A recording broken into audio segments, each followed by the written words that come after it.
Winter is coming. Not only am I starting to forget who the good guys are, I'm starting to wonder if there's any good guys left.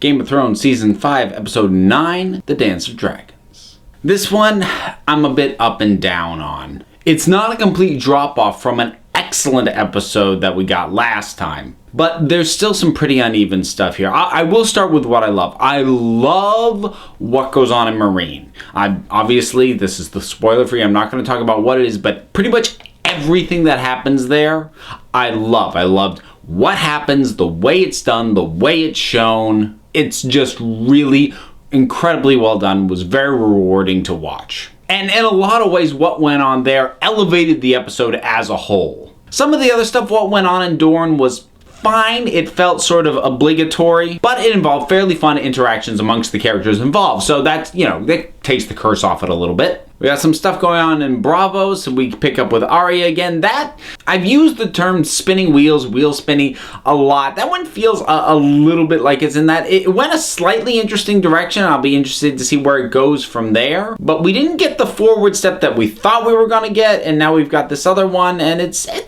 okay. It's just taking a slight divergent road, and it's not grabbing me by doing that. Now, that's the good to alright stuff. There's one aspect of the story that I really didn't like, and unfortunately I also saw it coming, so it wasn't a huge shock. I was just really annoyed that the show did it. Now, of course, I can't say what it is, but I think I can describe why it's a problem without getting into spoilers. There's a conflict that's been built up recently between the two factions, which is a fairly standard thing in Game of Thrones. Now, in any given sort of clash of two sides, we may not have the one that we're inherently, yeah, I love them, but generally between the two, there's a better, there's a worse. You have some degree of investment in terms of who you would rather see end up being the victor in the upcoming conflict. Now, going into this episode, I had a pretty clear version. Okay, this is the side that's worse. This is the side I don't want to get the upper hand. Now, what happened in this episode with the side that I had been favoring in this upcoming conflict, they did something that now I hate them.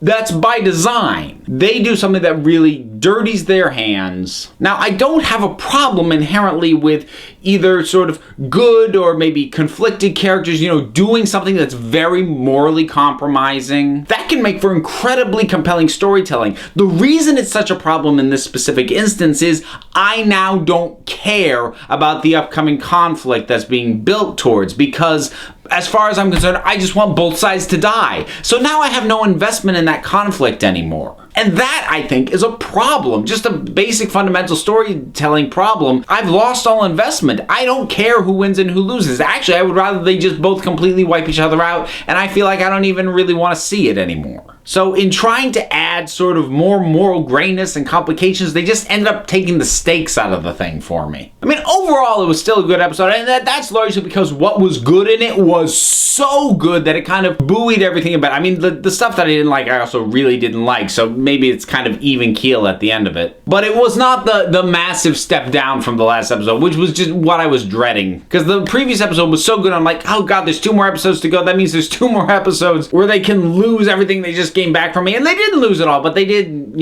with this one thing, kind of just...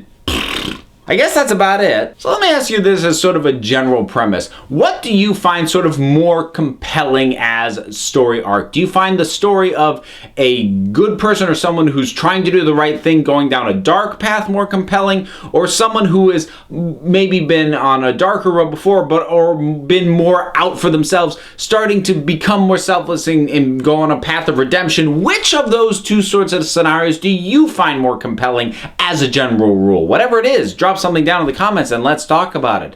Until next time, this council is adjourned.